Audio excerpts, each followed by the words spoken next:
Hi, Benji here, and inspired by this heavily criticized X post, this is why it's false to claim that reading isn't a privilege. This X user has recently faced backlash for saying that reading is a privilege, with many arguing that those who don't read are simply choosing not to, and that framing reading as a privilege downplays its importance and justifies people choosing not to read. But this reaction is a misunderstanding of what privilege means in a social context, because framing reading as a solely personal choice ignores the systemic inequities that prevent many people from being literate and having the ability to consume written materials. Privilege, in essence, describes having the privilege of not facing certain obstacles that others do, because of your identity, background, and how our societies are organized. Viewed through this lens, reading is indeed a privilege. Literacy is essential for participation in society, critical thinking, and informed decision-making. It has a huge impact on life outcomes, yet many barriers prevent people from developing literacy skills and engaging with written materials. For example, access to quality education and therefore literacy is far from universal, which is a significant contributing factor to the fact that 754 million adults in the world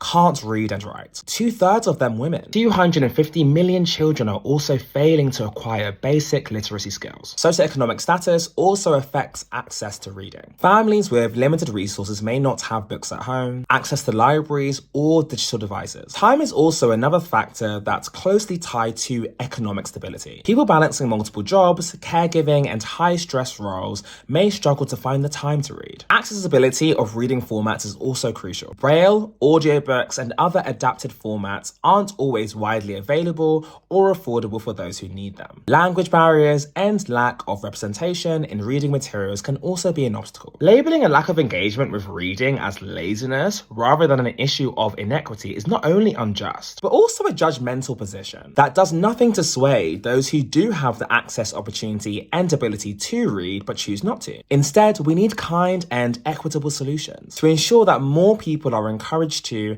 and given the opportunity and access to read. Hope that helps. Bye.